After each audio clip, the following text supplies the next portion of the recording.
Dear Audrey, dear audience, it is great to virtually meet you all after the Easter holidays. Before starting the official session, I would like to remind all of you once again that by registering to the fourth session, you all agreed and you have provided consent to the processing of your personal data. As well as to the recording of the Zoom session. That is why you've just heard the message from Zoom that the session is recorded.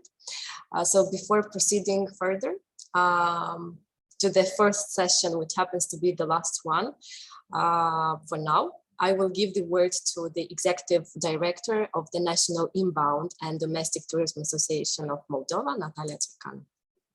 Thank you, Ina. Dear all, hello once again. So as today we are hosting the fourth session from the series of our webinars branded under the umbrella of Antrim as Tourism Intelligence Journals. I want to express our gratitude to our expert and our consultant, Audrey Scott, that she shared with us and with our members and the representatives of the tourism industry and those who are live with us in this session and the previous ones. She shared with us a lot of interesting information, practical one that is adapted to the new realities and hopefully those topics related to the digital travel marketing, key tools that could be used to facilitate the research and booking, the importance of the digital profiles, the social media tools, these things that could help your businesses to be more present online, to get to the final, to the target market and to the final client. And also these sessions and these journals happen because we have the support of our strategic partner, the USAID Age Buy-in Moldova Competitiveness Transition Activity, a project that is supporting our activities in not only in trainings and skills development, but also in product development, in promotion activities of Moldova as a travel destination, and also on lobby and advocacy, just to facilitate the business environment for the tourism industry in Moldova. As we made the surveys after each journal, we understood that these topics are very important for, and these journals are very important for the industry. So that's why we really hope to, so this will not be the last journal that we have, the last session, but we would like to continue this activity and hopefully we will share with you this information soon. In this regard, I would like to wish you a fruitful fourth session and with interesting information and helpful for the tourism industry. Good luck, everyone. So I'll take over from there. Thank you, Natalia. I'll start sharing my screen, and as I do, just to, sorry. It's always this awkward thing at the beginning. So for those of you who don't know me, I see some familiar names, a couple familiar faces from previous sessions. But for those of you who might be new, my name is Audrey Scott, and I'm the Tourism and Marketing Advisor for the Moldova Competitiveness Transition Activity funded by USAID, which is a mouthful to try and say. And for the last 6 months, I've been working with Antrim on these business intelligence journals, as well as other projects related to product development and marketing. And I hope this is not the last of the journals, because I've actually quite enjoyed putting them together, trying to take lots of different information and customize it and focus it to Moldova. And also I know we have participants from Ukraine today. Thank you for coming. And today is a little bit different from the previous ones, but I think it will be quite useful as well, especially as we're thinking about going forward. It's an understatement to say that this is a challenging time in Ukraine, obviously, with the war, and in Moldova, the region. At the same time, the fact that you all are here shows that you are focused on what you can control, building, rebuilding in the future. So I hope this is useful in that context, because I think these things are things that you can do now and apply now. So I'll get started with the actual substance of the session. Just a reminder in terms of what we've done until now. And I'm going to use the term B2C and B2B, and I don't know how this will translate very well, so I apologize. So I just want to explain that B2C means business to consumer. That is focused on the end consumer, the tourist, the traveler, the person who is coming on your trip in your guest house. B2B is business to business. So that means marketing that is focused on trade partners, buyers, outbound tour operators. So you're selling your services to another business, and then that business is selling it to a consumer. And so the marketing for both of these types of things is a little bit different. And until now, in the journals, we focus mainly on B2C marketing, so business to consumer.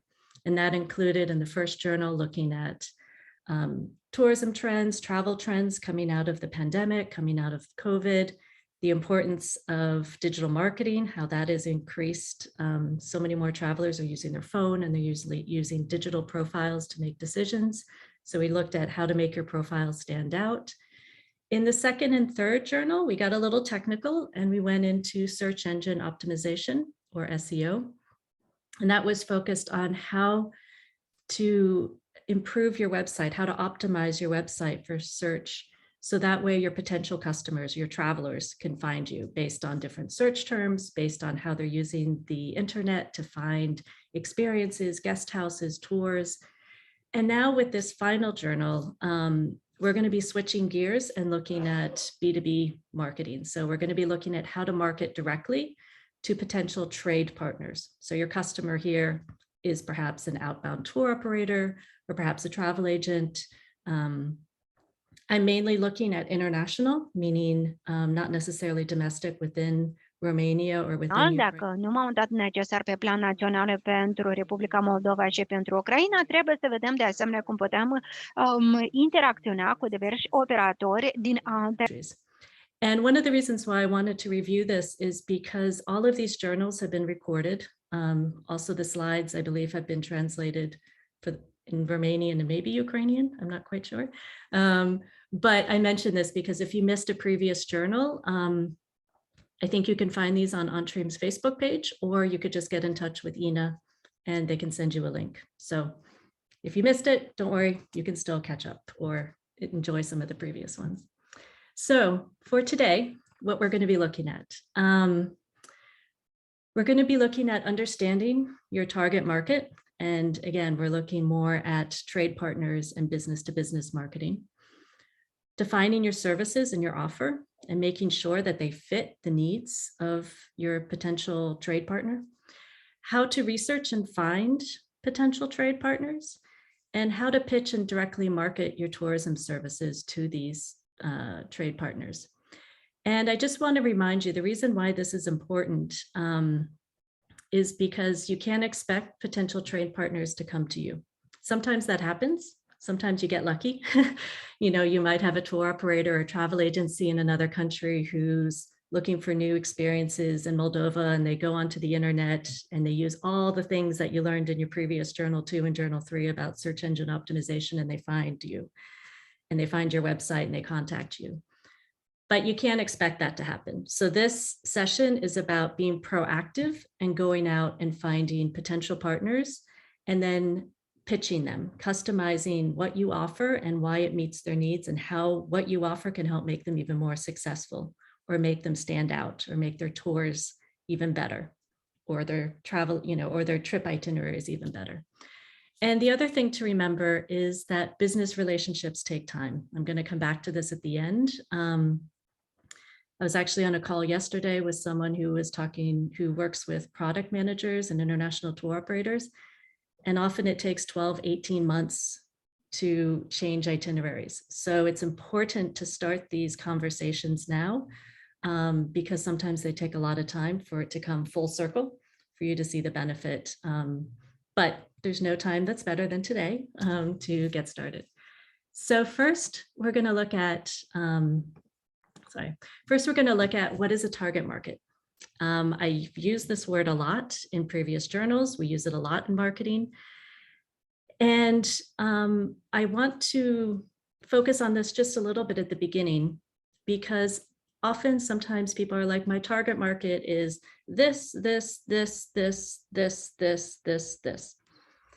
And the reality is a target market really needs to be focused. Like you see in that picture, there's all these people around, but your target market is that small group in the middle. These are the people who are most likely to be your customers. And the reason why that's important is because you can't please everyone. You can't have something for everyone. And the more that you understand your target market and your focus, the more you can adjust or align your products and your services and your market for them. So instead of trying to do everything, you can focus your energy, your resources, your marketing budget for those people who are most likely to buy your service, whether it's a company or whether it's a traveler. So just a brief definition, a target market is a group of customers, and that could be trade or travelers, consumers, with shared characteristics who have been identified as the most likely buyers of a company's product or service. And as I said, this means that it can't be everyone. I know we all love to please everyone, we want everyone, but unfortunately, especially nowadays, you have very different types of travelers. Tourism marketing is very segmented. So you need to focus on who you can serve and who your products are best suited for. And so your products and your services should be aligned with that target market. They should be connected. And that goes both ways. Your products and your services that'll help determine who your target market is, but also your target market, especially as trends change or they change, that's also going to impact your products and services. So it's kind of this two-way street back and forth. And it's okay to change your target market. Companies change, sometimes their products change, they decide they want a new strategic focus, but this also means that your product and services need to change. And I mention this because I've worked on a lot of different tourism projects where a place will say, well, we want to go luxury. And of course, everyone wants luxury because more money, but their services and their products are not aligned, or they're not fit to the needs of a luxury target market. So it's important that if you do decide to change your target market, do it deliberately, but your products and your services and your marketing need to change to make sure that they fit together. So first, we're going to look at travel consumers, because in this situation, we have two levels of target markets. The travel consumer, who is the end tourist who's going to come to you. And so the type of characteristics to look at are things like age, gender, is it someone who's 25 years old? Is it someone who's 65? Is it someone in between? Geography or location, are they coming from, Germany, UK, Poland, Ukraine? Family status, income level, and profession, because that will determine not only the budget, but sometimes the style and the interests. And then there's something called psychographic characteristics, which are a bit more related to kind of psychology, behaviors, values, interests, and travel style. So this can include, are people interested more in culture, wine, food, adventure, city breaks? And sometimes it's a combination, but usually there's one thing that's driving, that's like their primary interest. Are they more interested in group tours, small group tours, individual private tours, or are they independent travelers and they just want to have someone, put together an itinerary, but they want to travel independently? Values, do they value sustainability? There might be political values or beliefs or religious. I also put vegan and vegetarian because this is something that is becoming a bit more popular as you have kind of like vegan or vegetarian oriented trips. Again, related to kind of those values behind that. Goals and dreams. This kind of gets a little bit big, but this is kind of what do these people want to accomplish in life, or what do they want to do? Do they want to visit every country in the world, or do they want to just focus on having longer vacations, smaller trips? And essentially, how can you help them achieve those dreams? How can your products and your services help them do that? And then also, where do they do their shopping, and where do they hang out online? Meaning, what are their purchasing habits? Do they use OTAs? Are they looking at online travel agents like booking.com and Get Your Guide? Or are they going to, are they looking at Google Maps reviews? So how do they figure out their plans, and where do they hang out online? That also means in terms of social media or websites. Do they get their information and their inspiration from other Instagrammers, maybe influencers, or do they go to Google and search around, or do they have a subscription to Condé Nast or Lonely Planet magazine and they read articles like that? So it's impossible to know everything, but the idea is to try and learn as much and to create as many characteristics, to learn the characteristics of your target market. And this is your target market from your company, because it's important to understand that first before you go to the target market, which is your trade partner. And once you figure all these things out as much as you can, one of the things that's useful is to create a persona, which is almost like a story about this target market, because often we can remember things better when it's in the form of a story, and it's a person behind it, as opposed to just like a list of characteristics. And so these are called consumer personas. So I've created one. We have Anna, and Anna is from Berlin, Germany. And I don't know if I mentioned, but I'm actually speaking to you today from Berlin, Germany, although I'm from the United States. I'm not German, but anyway. So Anna is from Berlin, Germany. She's 36 years old. She works as a project manager in a marketing agency with a medium to high income. She's done a lot of travel in her life, and she's always looking for something new, something different. She used to be an independent traveler doing all of her own planning. But now she's so busy that sometimes she takes small group trips so that everything is organized for her. She used to do a lot of partying and city breaks, short weekend breaks, but now she's looking more for slower travel filled with nature and outdoors. She enjoys hiking and bicycling, meeting local people. Nature, sustainability, learning about new cultures are important to her. And she finds her travel inspiration on Instagram from friends and from reading online travel publications. Now that's just very brief. I could go on and on, but the idea is to, when you have your target market in mind, it's sometimes useful to create this character or persona, because then when you're doing your marketing and you're also thinking about your products, you have Anna in your head. And you might have several traveler personas, depending upon your company. So maybe you have Anna, and then you have Jakob, and then maybe you have Katka, so you might have different personas. You don't have to have just one persona, but the idea is to keep these people in your mind when you're developing products, services, and you're thinking about how to market to them. So this is the B2C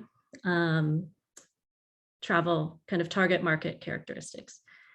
Now we have the characteristics for trade partners. So this is the B2B. So again, it's important to be clear and define who your target market is for your products and your services. So this can go into geography. So where is the company located? Where do their customers come from? Where are their tours located? Are they just focused on one country? Are they focused on a region? Are they international? And especially in this situation, do they operate in your region? Do they have tours already in Moldova? Do they have tours in Romania? Do they have tours in Ukraine? Obviously not right now, but previously, did they have tours in Ukraine? Or are they focused on Eastern Europe? And then it's, again, doing more research to define, what about alignment and values Do you have similar values in terms of, the focus on nature or environment or culture or community, making sure that rural communities benefit from tourism? The travel style, group tours, small group, big group, self-guided, luxury. The focus on the activities in the itinerary. Is it more of like a best of, like overview, or is it focused on culture, food, wine, nature, history? And I know for a lot of tour operators in Moldova, there's usually a kind of best of an overview, but then there's also focused tours as well. And so it's important to understand who your trade partner target market is to figure out which of your tours or which of your products would be best suited for that partner. And then this is where the two levels of target market come in, because you also need to make sure that your trade target market, that their target market, meaning the tourists that they serve, the tourists who go on their tours, the tourists who come to the travel agency, are aligned with your target market. Because again, your products are aligned with your consumer target market, and you need to make sure that that is also aligned with this trade partner. So it's kind of two levels of target market, which makes it complicated, but hopefully as we go through this, we'll be able to see how it all comes together. And again, you can create personas for tour operators. You could also do this for a travel agency. So I just made one up called We Love Travel Tours. So We Love Travel Tours is a small tour operator located in Berlin, Germany. It organizes small group tours, so maximum 10 people, in Europe with a focus on lesser known destinations, either countries or unusual destinations in popular countries. So maybe an unusual part of Italy or an unusual part of France. The itineraries usually include experiences in rural areas versus big cities, with a focus on culture, food, nature, adventure. It aims for its tours to benefit local communities, meaning that it keeps money, it tries to keep money locally. And the company has a strong focus on sustainability. Its customers are mainly German individuals, 30 to 45 years old, busy professionals who want something different, but don't have a lot of time to plan trips. WLT has tours in Eastern Europe, including a Ukraine to Romania trip that goes through Moldova, but it's only for one overnight or one night. So as you see, Anna is one of the target markets, is the consumer target market for We Love Travel Tours. So I try to align these a bit as well. And again, you don't have to do personas, but I find that if you can create a persona, it makes it easier when you're thinking of who you're speaking to, who you're marketing to, who your products are aimed at, to have an image in your head of who is this company. So then the next level is how to understand how your services fit with your target trade partner's needs. So you have in your head, this is my target market outbound tour operator. This is my target market travel agency that I think would be a great fit for my products and my services. So then it comes down to, how do you define the services that you offer? And here are a couple, there might be more, but the first is, you're a DMC, you're an inbound tour operator. So that means that you do full tour services. You arrange accommodation and transport, activities, you create itineraries. So what you need to understand when you're looking at the needs of a travel trade partner is you need to find, your target market needs to have similar style, budget, inclusions. Like, do your tour services have a similar style as those of your target market? Do your guides know the language of those travelers? Do you have German speaking guides? Do you have Italian speaking guides? Do you have French speaking guides? So you need to make sure that there's a fit between, obviously what you offer and what the target trade partner. Accommodation, we have guest houses, hotels, so you're offering rooms, you're offering meals, maybe sometimes you're offering some activities like cooking classes or other things. And it's important to understand with who you're going for, your target trade partner, do you have enough rooms and the style of rooms that fit their style of tour? And I mention this because in a previous project I worked on in Kyrgyzstan, one of the big challenges was that a lot of the guest houses only had group rooms, and that doesn't fit with tour operators who have 1 to 2 people per room. So you have to make sure that whoever you're targeting, your accommodation in your rooms and the setup of it matches the style and what that tour operator or what that travel agency is going to offer. Because if a travel agent is focused on single people and couples, they're probably not going to want to put them in a room that they're sharing with 4 other people. So again, just making sure that's not as much of an issue in Moldova from what I've seen, but I just mention it to make sure that it fits. And then activity and day tours. We have, I think, a few of you on this call today, who you offer specific day tours and experiences that can fit in a bigger itinerary. So if you have someone who is spending 3, 4, 5 days in Moldova, maybe you can offer a city walking tour in Chisinau. Maybe you can do stand-up paddleboard on the river. You can offer kayaking, you can offer bicycling. So these are things that fit within an itinerary that's kind of already in place, already in place. And so you're kind of adding or switching out. And so it's important for you to understand, is what I offer, this day tour, similar to the tour operator's style and budget? Meaning that if they offer budget tours and your experience costs $300, that's not going to fit within their budget. However, if they're offering luxury tours and your experience costs $300, then that might fit. So the idea is to make sure that there's alignment. Does your tour fit in the slots, in the time slots? This is really important. Like your standard tour might be 4 hours, but the tour itinerary only has 2 hours. So can you adjust it to make sure that it fits with their needs? And another project that I'm working on, this is a big challenge of trying to adjust, kind of, it's almost like the big grand offer, they have to pare it down, or they have to kind of adjust it to make sure that it fits the tour operator's needs and how much time they have. And this will take some work. So you have to think, how can I make adjustments if necessary?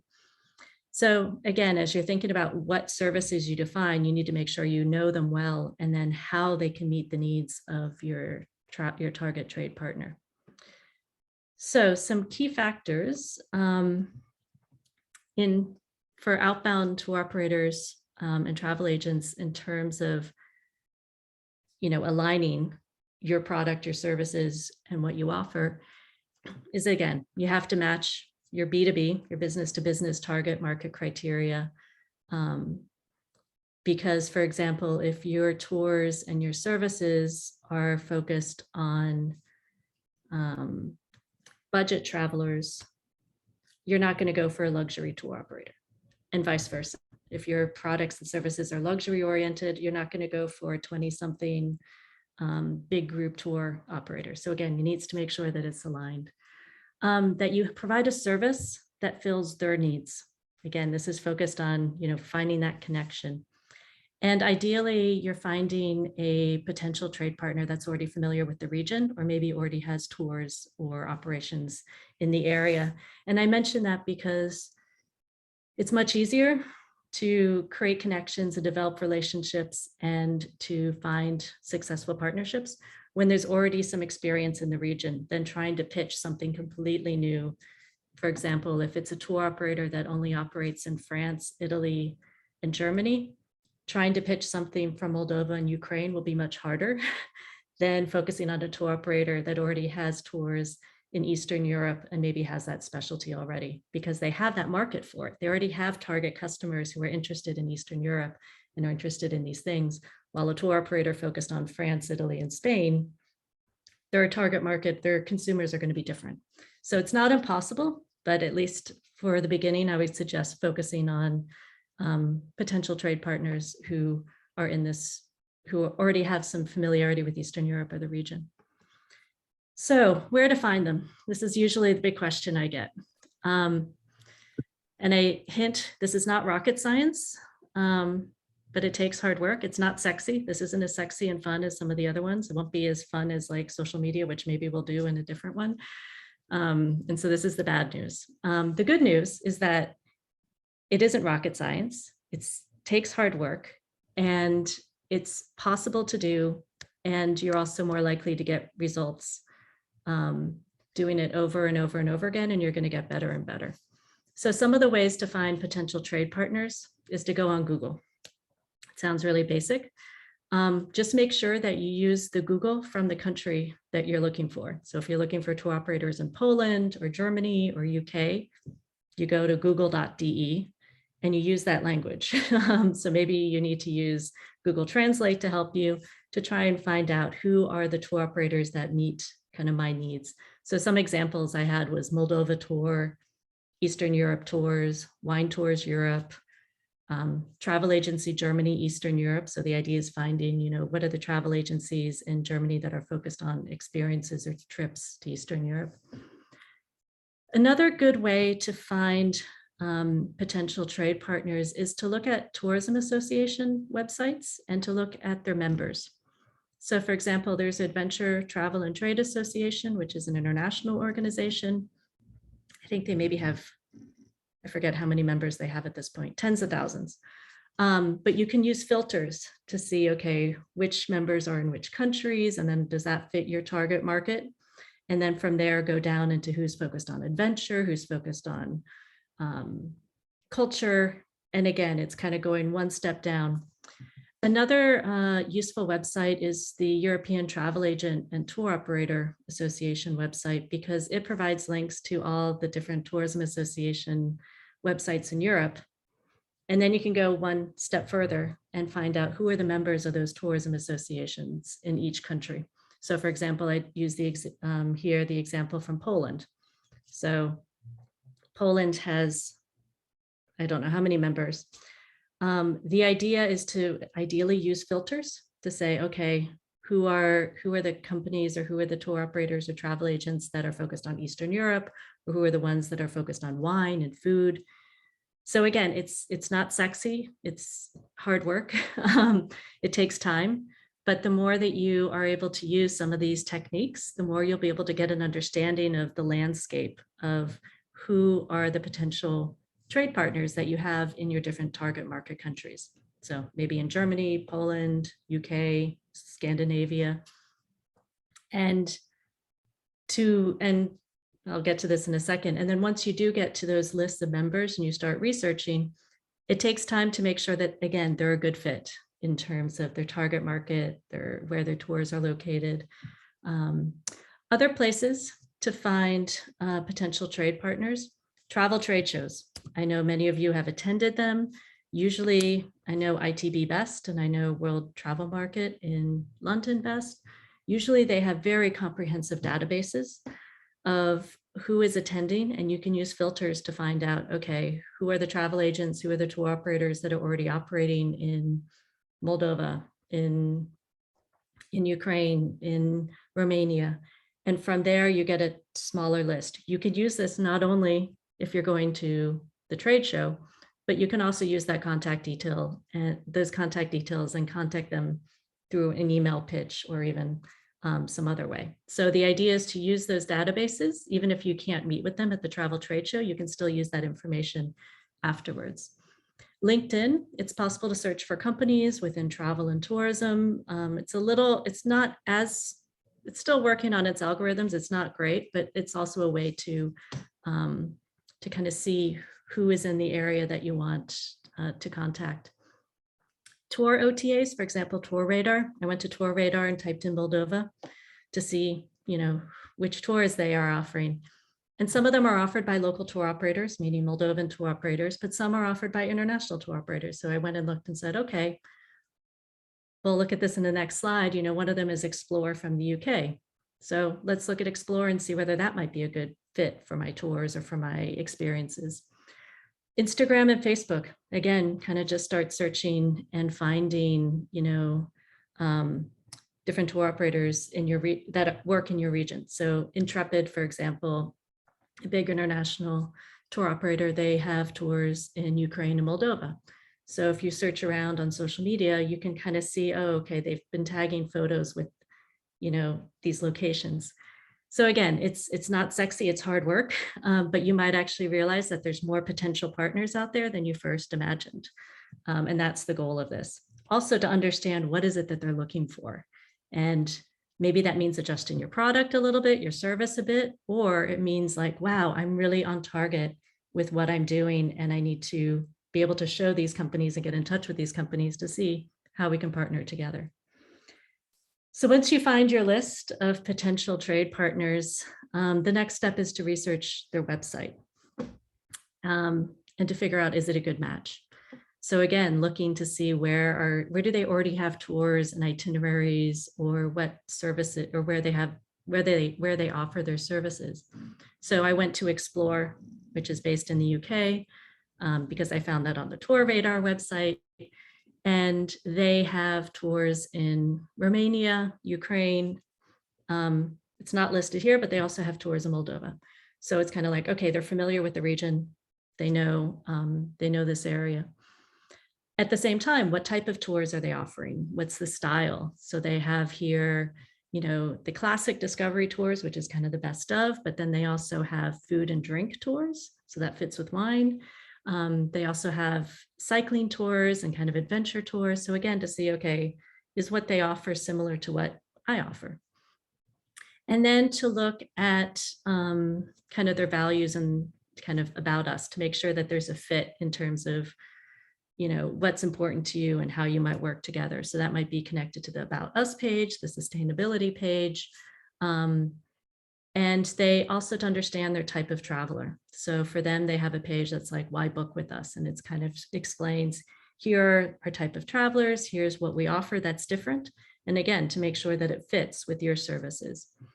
So you take a look at all of this. And again, it takes time, but to figure out, is what I offer and how I offer it a good fit with this company, with this potential trade partner? If yes, then the next step, I told you this isn't sexy, it's hard work. The next step is who to contact in that company. If you want to pitch an outbound tour operator, my suggestion is to focus on the product managers.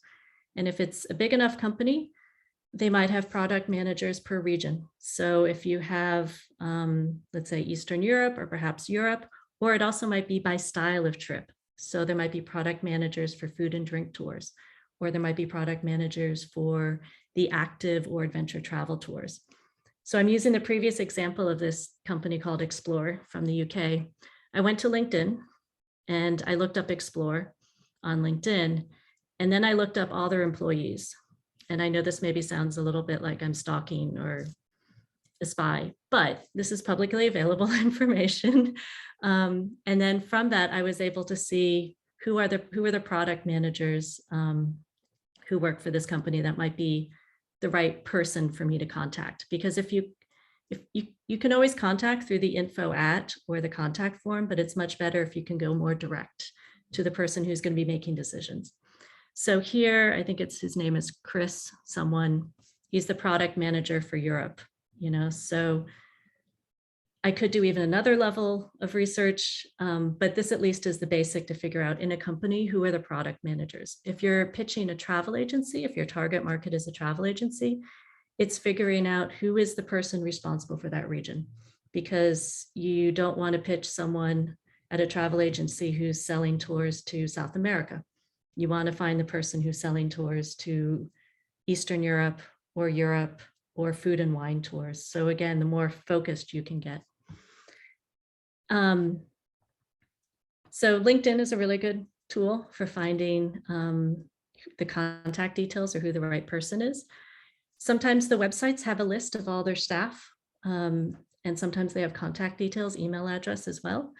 You can use Google. Again, search for Explore Tours product manager. Sometimes something comes up. You never know until you try.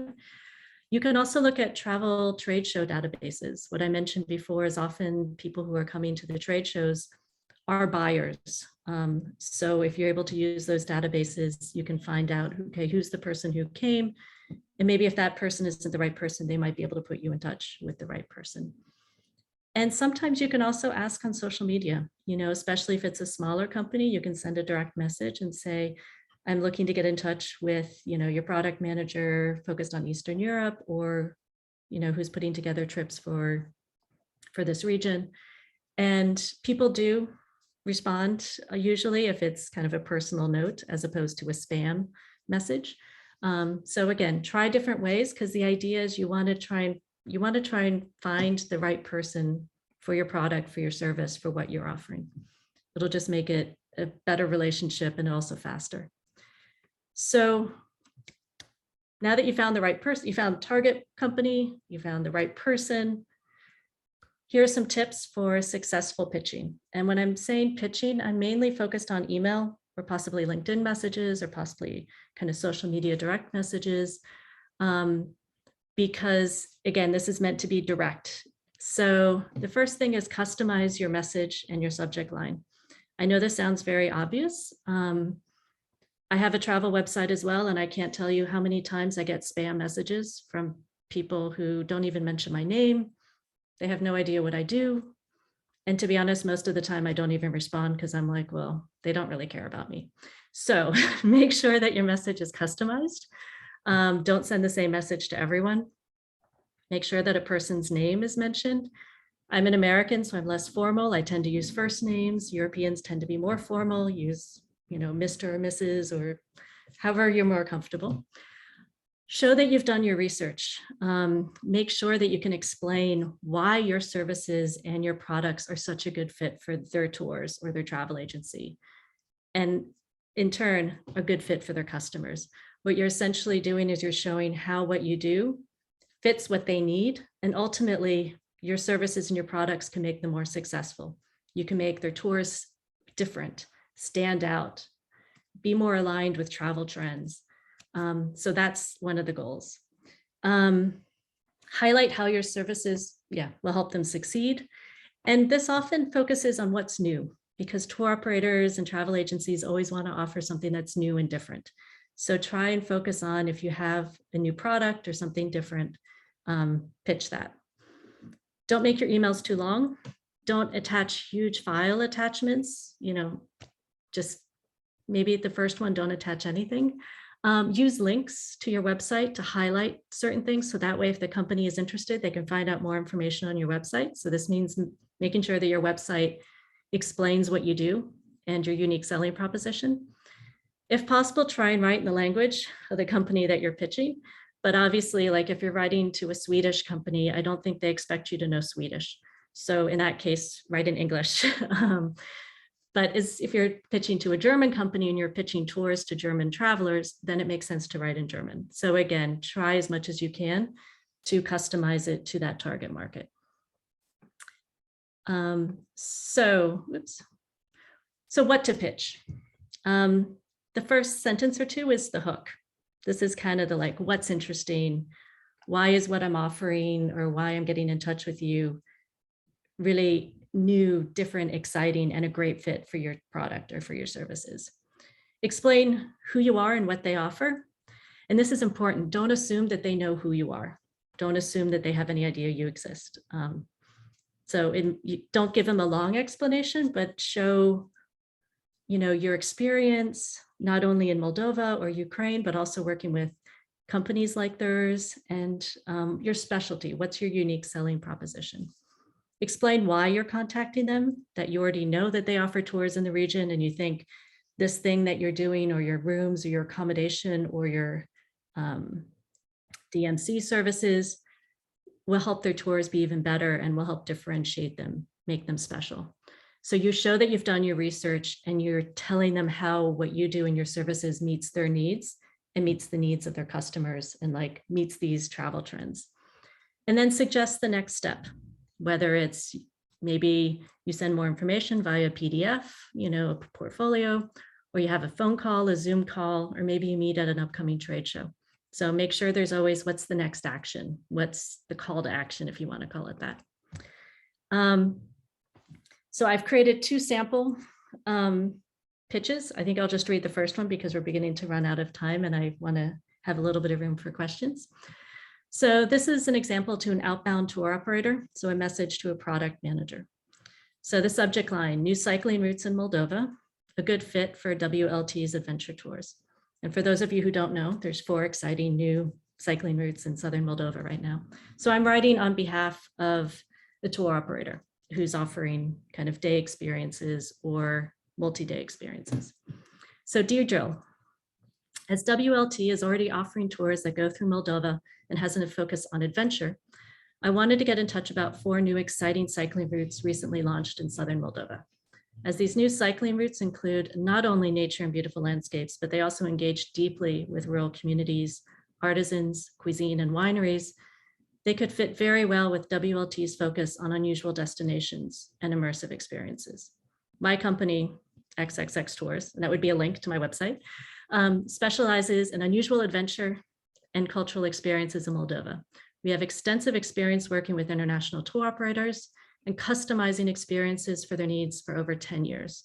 When I saw that WL Tours in Moldova pass through southern Moldova, I wanted to write and inform you of these recently launched cycling routes, as they would add a rich adventure and cultural dimension to your already great itinerary in Moldova, because I don't want them to feel bad about what they're doing, but I just want to say we can make it better. I can imagine that your travelers who are looking for unusual destinations and experiences will never forget spending a night in a rural village with hearty traditional food and local wine after a day of exploring by bicycle. If you're interested in learning more about these new cycling routes and how we can work together to create an incredible and unique experience for your travelers, please let me know. I can send you more details via email, PDF, or we can have a quick Zoom call where I could present the routes. All the best. So this isn't perfect, but it's just an idea of how to kind of get someone interested in something that's interesting, new, exciting. And here's a similar example with a message to a travel agency from a guest house. And you'll have access to these slides afterwards, so I won't read this out. But again, it's showing how this guest house has made improvements during the pandemic to focus on family travelers. So their target market is a travel agency that focuses on trips for families and how they would be a good fit. So again, it's doing your research and understanding who your target market is, finding those potential partners, the right person in the partner, and then putting together this initial pitch, whether it's by email or LinkedIn or some other form of communication. Now, the big elephant in the room, what to say about the war in Ukraine? It's a reality. Some of you were part of the crisis communications session that Antrim hosted a few weeks ago. Be transparent and honest, don't deny it. Everyone knows, unfortunately, that it's happening and that it's having an impact on the region, obviously Ukraine the most, but also in other countries nearby. So the focus is on how you're working now to develop the relationships for the future, when all countries have peace and tourism can return and benefit the region. So this isn't saying I'm in denial that I think everything's going to happen this summer and there's going to be peace and Ukraine's going to rebuild overnight. No, this is like, I'm focused on this long-term relationship. So for a Moldovan company, an example is Moldova is safe right now, but the war in Ukraine has negatively impacted tourism throughout the region. I'm writing now, however, to start the communication, as we are focused on building partnerships to create great tours and travel experiences for the near future when there is peace and we can share our hospitality with travelers once again. Just again, an example. Or from a Ukrainian company, of course, with the war in my country, tourism is not possible in Ukraine right now. However, I'm writing now to start the communication as we're focused on developing partnerships to rebuild Ukraine's tourism sector and create great tours and travel experiences. We look forward to sharing our country with travelers again when it's safe and possible. So some variation, again, don't deny, because people might be like, oh my gosh, why is someone pitching something now when there's this war? And it's like, well, these relationships take time. And also we want to focus on rebuilding and growing.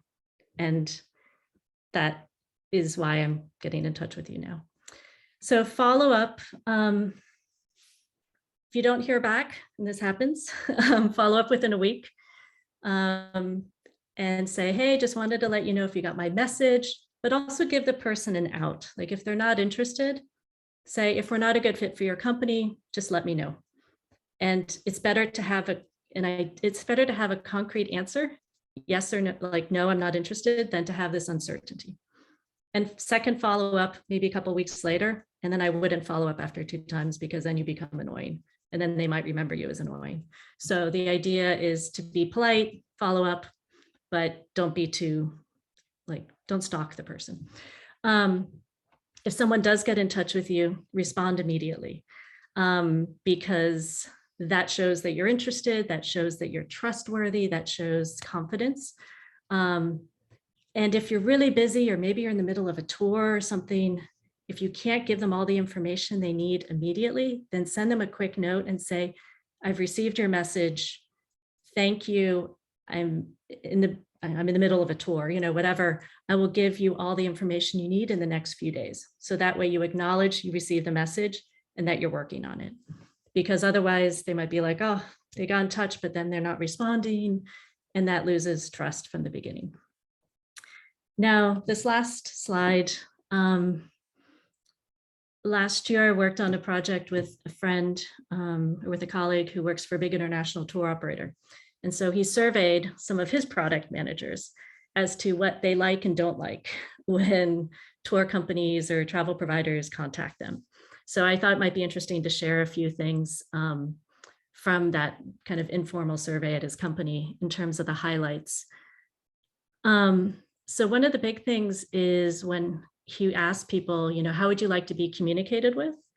And people said, well, currently we mainly get unsolicited emails, which, to be honest, I'm advocating for you to do because you need to be proactive. But he said, I'd like to receive short one-page overviews and be communicated with about developments and changes on social platforms and via short video and presentations. So again, people are looking into what's new, what's changing, what's exciting, or what's being developed. And so I would suggest focusing your pitches and your focus on that. What would encourage you to be interested, in these offers that are coming in? Interest is driven by uniqueness of product and or completeness of the offering.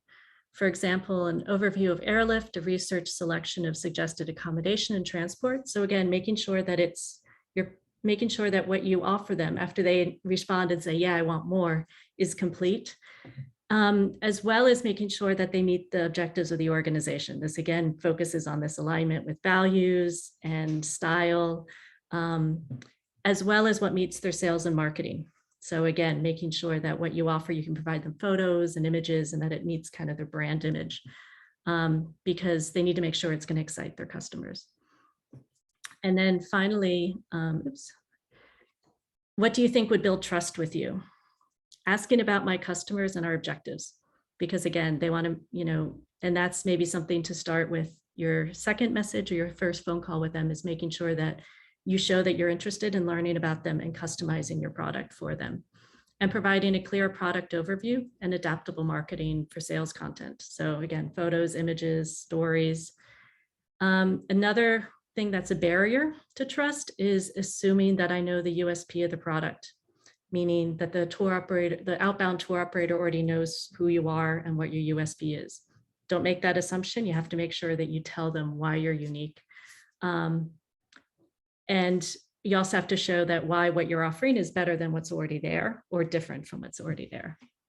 And then finally, the product development cycle for some of these tour companies takes 18 to 24 months. So that's why, it will take time to develop the relationship. This is different if you're working with travel agencies, but that's why I'm suggesting start now, because it will take time to do the research, to contact people, to have the conversations, and to see the benefits. And so finally, with just the summary, just going over what we talked about today, making sure that you're able to define and understand your target market, both your B2B, your trade partners, as well as your customers, your travelers. Define the services in your products and make sure that you know how they meet the needs of your target partners, your trade partners. We went over different ways to research and find target market trade partners, and how to take the time to spend time on their website to really understand them and how you can fit or make them more successful or make them stand out. Create a pitch. You're not gonna get yeses all the time. You might actually get quite a few no's. That's okay, because you're gonna get better and you're gonna get faster at doing this. And so the more that you get into this process, the more you'll be having these conversations, which also might provide input into how you might want to adjust your pitch or maybe adjust your products to better fit these market needs. And good relationships take time. So That's why I suggested there's no time better than the present to get started. And this is all about helping your partner succeed and helping you succeed at the same time. So I've done a lot of talking. I don't know if there's any questions, maybe in the last 5 minutes or so, but I will stop sharing my screen and hand it over to Ina. So as we usually say, we declare the Q&A session open. So if there is anyone who, there is Alex. Hi, thank you for a very interesting presentation. I think that was a really needed one. And I'm not sure that many of our local players in the market understand how to work in B2B at all.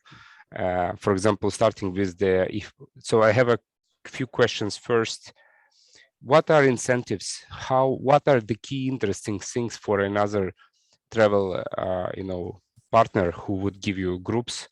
What are their expectations and how to work with that?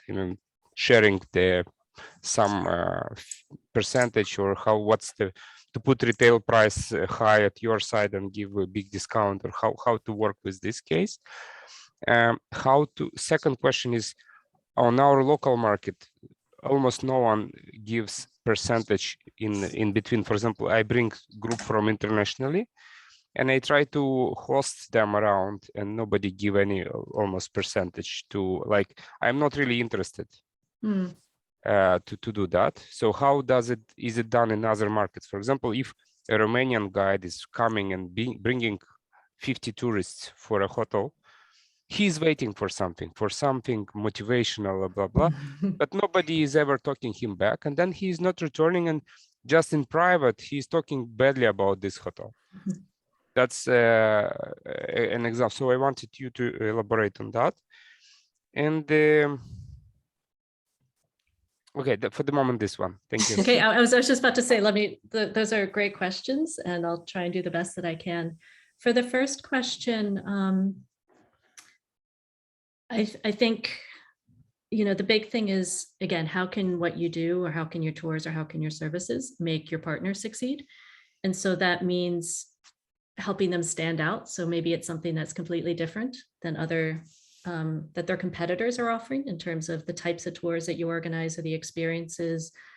And then, of course, it comes down to this negotiation of price, because obviously the outbound tour operator is going to want the lowest price. You obviously need to have enough profit to continue. And what I've seen with this, I would call it a dance, maybe, is, again, this is why it's important to develop these relationships and to have that trust, is finding these almost in-betweens, meaning if the outbound tour operator says, I only have this budget, sometimes it might mean changing the services or the product a little bit, that it's maybe not as high quality or as extensive as you wanted. Maybe it's only a 2-hour tour as opposed to a 4-hour tour, to find this balance. But the first thing I would say is focus on how what you offer is different, is unique, high quality, and will allow this trade partner to sell more and to actually have happier travelers. So it takes time and work to develop that, and also to develop those relationships. And then after you have that kind of interest, then it becomes a dance and figuring out how to make it work with the budget, with the style of travel. And it's not an exact equation. But I would focus first on kind of what are the travel trends, and how is it that what you're doing will help meet those travel trends and make them successful. For the second question, good question. Each country is a little bit different.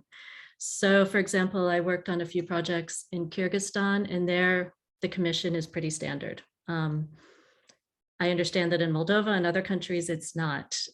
So what I found with more Mediterranean tour operators is they basically add like an accommodation organization fee as part of their tour operating fees. So they know that they're not going to get any commission from the accommodation, But when they're looking at pricing things for the partner, for the international partner, they incorporate some sort of like booking fee or some sort of administrative fee that covers that type of not just expense, but it pays for that service. Because what you want to do, you basically want to get paid for finding the best accommodation for their travelers within the price. And that takes time, that takes research, that takes finding the accommodation. And so you want to be compensated for aligning, you know, what you're offering these accommodation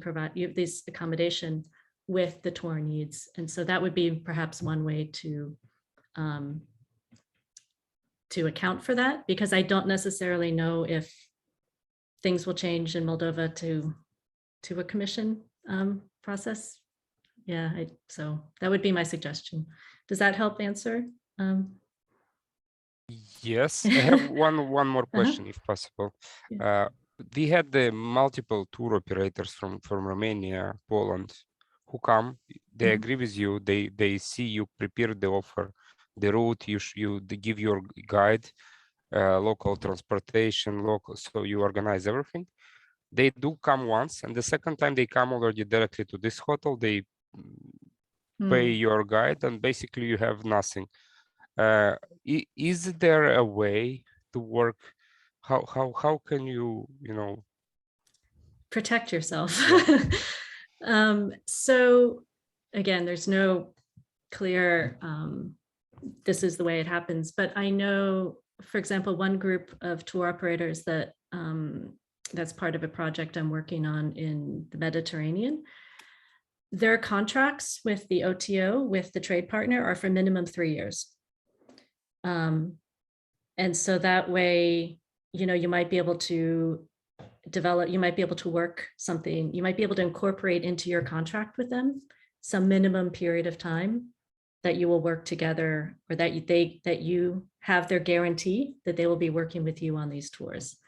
Of course, it's not 100%, because sometimes these tour operators, unfortunately, are like, that's just horrible what they're, yeah, I'm sorry that that's happening. But one way is perhaps through the contract from the beginning, is to set a minimum amount of time that you will work together, kind of for all of their travelers that are coming to Moldova, that you will be the provider for that period of time. I don't know if I don't know how your contracts work and how that would work with your partners, but that's one idea. In this part of the world, the contract is just about to start working, but Yeah. doesn't mean to follow them. Thank you. You answered my questions. Thank you very much. Yeah, no problem. Thank you for the questions. Yeah, they're not easy to answer. And yeah. Any other questions?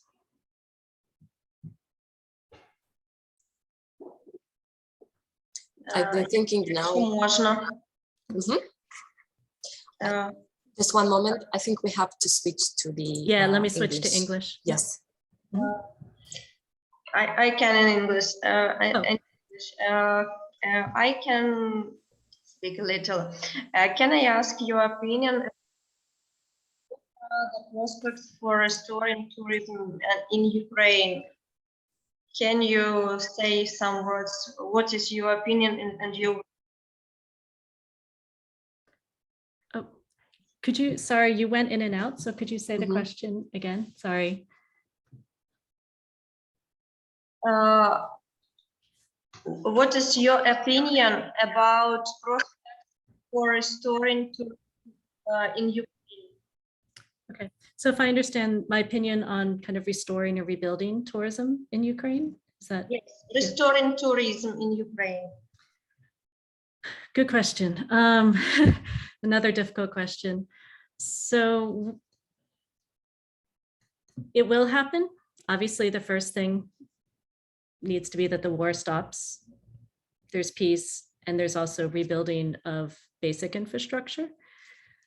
At the same time, I also think that there will be an interest on the part of the tourism sector, international tourism sector, to be part of that rebuilding process and to want to work with Ukrainian companies to want to start tours to Ukraine as part of this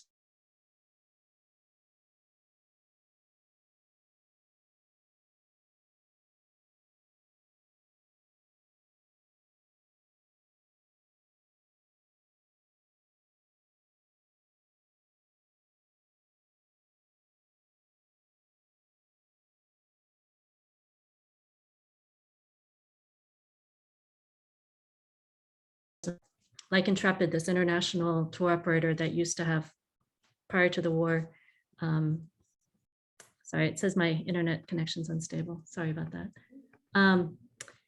They had tours in Ukraine, and he's already talking about as soon as they can and it's safe and the infrastructure is there, they want to build even more tours. So I think that as part of the, you know, the solidarity and wanting solidarity with Ukraine and wanting to support Ukraine, that will continue with the rebuilding of the tourism sector. Thank you a lot. I'm fascinated by your information. Third time I can attend your meeting, so I'm very pleasant and very grateful for your meeting. Thank you. Thank you for attending. Yes. Any other questions? Oh, I see there's one on this chat. In the first pitching, shall we send the price offer or only after introducing ourselves? I would send it after introducing yourself, because what you want first is you want to get their interest. And also if they are interested and they connect or they go onto your website, they'll have some idea of prices. But I think starting the conversation with why your services and products help fill their needs or help make them successful is the first step. And then the second step is saying, okay, how can the prices work, or how can, because you don't necessarily want to start entirely on the basis, you don't want to start the relationship entirely on the basis of price, in my opinion, for kind of a longer term relationship. Price is very important, but I would send it after introducing yourself and you have that second conversation.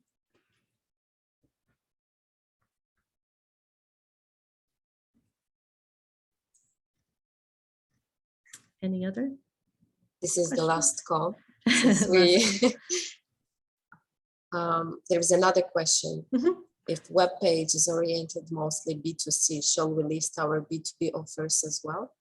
Great question. And actually, I wanted to mention that in the session. So thank you for asking that. Even if your website is B2C oriented, you can create a B2B page on your website and link to it in the email that you send. So for example, your B2B page, it might be listed something like how we work with trade partners or B2B services or something like that. And then you can explain all that you offer, the services and the products, and how you can work with different types of trade partners. And it can be either part of your navigation bar on the top of the website, or possibly like in the footer of the website or someplace. So it's not your main page. You know, your main website is focused on travelers and end consumers.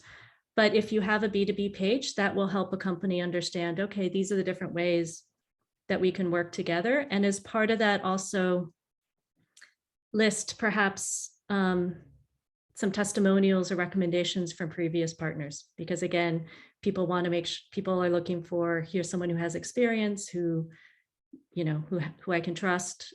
So that's what I would do, is to create a B2B oriented page on your website and then link to it in your message to them. Great question. Thank you. So going once, going twice. Is any other questions? I believe in case they will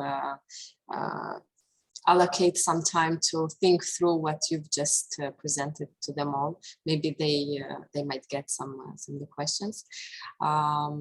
Maybe we should ask you how was the experience with presenting to the Moldavian and Ukrainian market?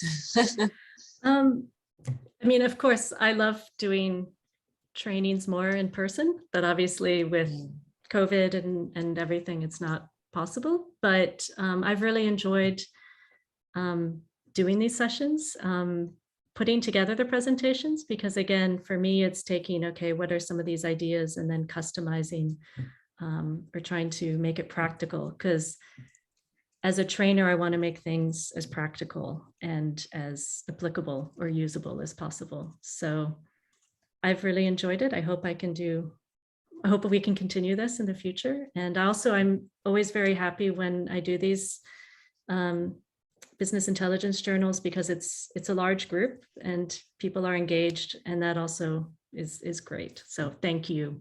Thank all of you for being here. Thank you too for the effort, for really digging into the specifics of the market, since we understand it is not a really easy market to consider analyzing and getting the important information to the industry. We look forward to maybe have other opportunities to work. That is actually our intent. And thank you once again for everything. And thank you. That's been a pleasure, and the attendees are also thanking you for the effort. May we all have peace. I think this is the last word.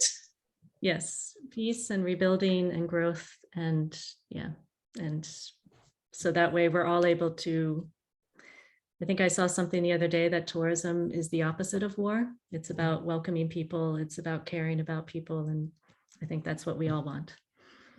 So I hope we have it soon.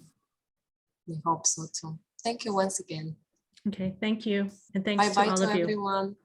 Bye-bye.